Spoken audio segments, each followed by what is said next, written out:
Phone tapping కేసులో మాజీ CM BRS అధినేత కేసీఆర్ కు నోటీసులు ఇచ్చారు సిట్ అధికారులు. హైదరాబాద్ నందీనగర్లోని ఇంటికి వెళ్లి కేసీఆర్ పీఏకు నోటీసులు అందించారు. 65 ఏళ్లు పైబడి ఉన్నందున కేసీఆర్ కోరిన చోట విచారిస్తామని చెప్పారు. ఇప్పటికే ట్యాపింగ్ కేసులో బీఆర్ఎస్ కీలక నేతలు హరీష్ రావును, కేటీఆర్ ను ప్రశ్నించారు సిట్ అధికారులు. రైటిక ట్యాపింగ్ కేసులో కేసీఆర్ కు సిట్ నోటీసులపై మరిన్ని డీటెయిల్స్ మా ప్రతినిధి శ్రీనివాస్ అందిస్తారు. శ్రీనివాస్, అప్డేట్స్ ఏంటి? జ్యోతి, కొద్దిసేపటి క్రితమే కేసీఆర్ కు నోటీసులు ఇచ్చారు. నందినగర్ బంజారాహిల్స్ లో ఉన్నటువంటి ఆయన నివాసానికి వచ్చి నోటీసులు ఇచ్చారు పీఏకు. అయితే వాస్తవానికి ఫామ్ హౌస్ ఎర్రవల్లిలో కేసీఆర్ ఫామ్ హౌస్ ఉంటుంది, అక్కడికి వెళ్లి నోటీసులు ఇస్తారనేది వార్తలు వచ్చాయి. సో ఫైనల్ గా అధికారిక నివాసం నందినగరే కాబట్టి అదే అడ్రస్ పోలీసుల దగ్గర కూడా ఉంది. ఇక్కడికి వచ్చి నోటీసులు ఇచ్చారు. నోటీసులు ఇచ్చిన తర్వాత అందులో ఒక అంశాన్ని పేర్కొన్నారు. ఏంటంటే, మీకు ఎక్కడ వీలైతే అక్కడ, అది నళిని చిదంబరం కేసు ఒకటి ఉంది గతంలో, వాళ్ళని విచారించినప్పుడు గంటల కొద్దీ 65 ఏళ్లు దాటిన వాళ్ళని ఇట్లా ఇబ్బందులకు గురి చేస్తున్నారు అనేది ఒక సుప్రీంకోర్టులో ఒక కేసు ఉంది.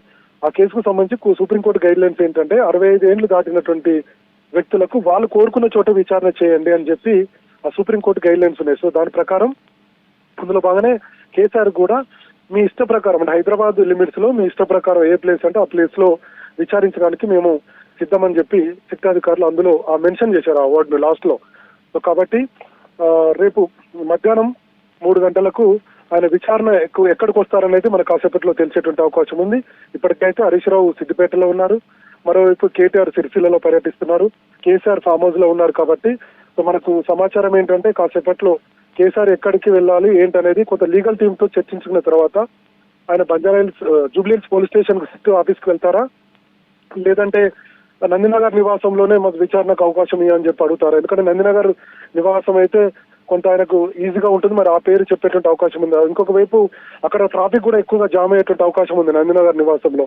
లేదంటే గతంలో ఇంతకుముందు గత బులెటిన్ లో మనం చెప్పుకున్నట్టుగా బీఆర్కే భవన్ లో కాళేశ్వరం కమిషన్ విచారణ పిలిచినప్పుడు నేనే వస్తాను, మీరు అవసరం లేదు ఫామ్ హౌస్ కు అని చెప్పి చెప్పారు. అప్పుడు బీఆర్కే భవన్ కు కేసీఆర్ ఎర్రవల్లి ఫామ్ హౌస్ నుంచి బీఆర్కే భవన్ కు వచ్చి ఆ కాళేశ్వరం కమిషన్ విచారణకు హాజరయ్యారు. మరి అట్లానే డైరెక్ట్ గా జూబ్లీహిల్స్ పోలీస్ స్టేషన్ కు వస్తామని చెప్తారా అనేది చూడాలి. దాని మీద కొంత క్లారిటీ రావాల్సింది. తెలంగాణ భవన్ వర్గాలను అడిగినప్పుడు ఏమన్నారంటే, ఇంకా మా కేసీఆర్ నుంచి ఇంకా సమాచారం రాలేదు, ఇప్పుడే కదా నోటీస్ వచ్చింది, దీని మీద లీగల్ ఒపీనియన్ తీసుకొని న్యాయవాదులతో చర్చించి ఫైనల్ గా ఒక నిర్ణయం తీసుకుంటారు. అది నందినగర్ నివాసమా లేదంటే జూబ్లీహిల్స్ పోలీస్ స్టేషనా అనేది కాసేపట్లో చెప్తారని చెప్తున్నారు. కానీ కొంత సమాచారం ఏంటంటే జూబ్లీహిల్స్ పోలీస్ స్టేషన్ కి కేసీఆర్ వెళ్లే అవకాశం ఉందనేది కూడా ఒక మాట చెప్తున్నారు. కాసేపట్లో మనకు ఒక క్లారిటీ అయితే వస్తాయి జ్యోతి. ఇక ఫోన్ ట్యాపింగ్ వ్యవహారం విషయానికి వస్తే గత కొన్ని రోజుల నుంచి మనం చూస్తున్నాం ఈ ఫోన్ ట్యాపింగ్ పెద్ద ఎత్తున చర్చకు దారితీసింది. ప్రైవేటు వ్యక్తులు అట్లనే అది ఫోన్ ట్యాపింగ్ లో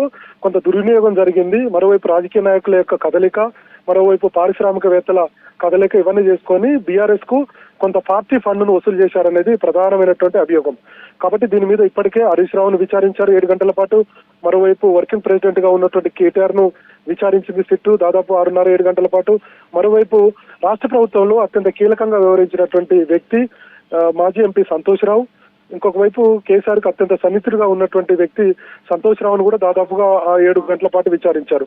సో ఈ విచారణలో తెలిసినటువంటి విషయాల మీద ఫైనల్ గా ఇప్పుడు కేసీఆర్ కు, అప్పుడు ముఖ్యమంత్రిగా 10 ఏళ్ల పాటు పనిచేసినటువంటి కేసీఆర్ కు ఇప్పుడు నోటీసులు ఇచ్చారు. ఈ నోటీసులలో ఏం అడగబోతున్నారు అనేది కూడా ఆసక్తి ఉంటది. ఎందుకంటే ఇప్పటికే చాలా మందిని విచారించారు ఈ ఫోన్ ట్యాపింగ్ వ్యవహారం మీద. సో ఫైనల్ గా కేసీఆర్ ఆదేశాల మేరకే ముఖ్యమంత్రిగా ఉన్నారు కాబట్టి సో పోలీసులు ఆ ఫోన్ ట్యాపింగ్ చేస్తారు.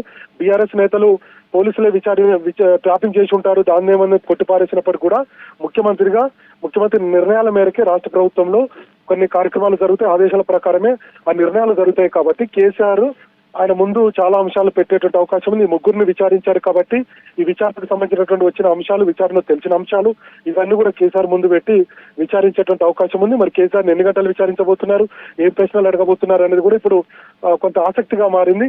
సో ఫైనల్ గా కాసేపట్లో మనకు కేసీఆర్ ఎక్కడికి విచారణకు వెళ్ళబోతున్నారు, అది నందినగర్ లో విచారణకు ఓకే అంటారా లేదంటే జూబ్లీహిల్స్ పోలీస్ స్టేషన్ కి వస్తారా అనేది చూడాలి. ఎందుకంటే రాజకీయంగా ఒకవేళ ఏదన్నా కోరుకుంటే బీఆర్ఎస్ పార్టీ నుంచి లేదంటే కేసీఆర్ ఏదో ఇబ్బందులు పాలు చేస్తున్నారు అనేది ఏమన్నా పొలిటికల్ గా మైలేజ్ రావాలనుకుంటే కేసీఆర్ జూబ్లీహిల్స్ పోలీస్ స్టేషన్ కు వెళ్లే అవకాశాలు ఎక్కువగా ఉంటాయి. సో ఇంకొక వైపు పెద్ద ఎత్తున బీఆర్ఎస్ క్యాడర్లు కూడా కదిలించాలి జిల్లాల నుంచి అని బీఆర్ఎస్ నేతలు అనుకుంటున్నారు. ఎందుకంటే గతంలో కాళేశ్వరం ప్రాజెక్టుకు సంబంధించి అవినీతి జరిగిందంటూ జస్టిస్ ఘోష్ కమిషన్ విచారించినప్పుడు కూడా పెద్ద ఎత్తున బీఆర్ఎస్ శ్రేణులని క్యాడర్ని కార్యకర్తల నేతలందరూ కూడా తరలి రామన్నారు. అప్పుడు బీఆర్కే భవన్ ఏరియాలో పెద్ద ఎత్తున ట్రాఫిక్ జామ్ అయినటువంటి పరిస్థితి ఉంది. ఇంకొక వైపు కేటీఆర్ కూడా విచారించినప్పుడు కేటీఆర్ కూడా పెద్ద ఎత్తున బీఆర్ఎస్ క్యాడర్ అంతా కూడా తెలంగాణ భవన్ కు వచ్చింది. అది ఫార్ములా ఈ రేసు కూడా అప్పుడు కూడా అట్లనే తీసుకొచ్చారనమాట. సో ఇప్పుడు కేసీఆర్ ని ఎక్కడ విచారించబోతున్నారని చూడాల్సినటువంటి అవసరం ఉంది Jyothi. Right Srinivas, thank you.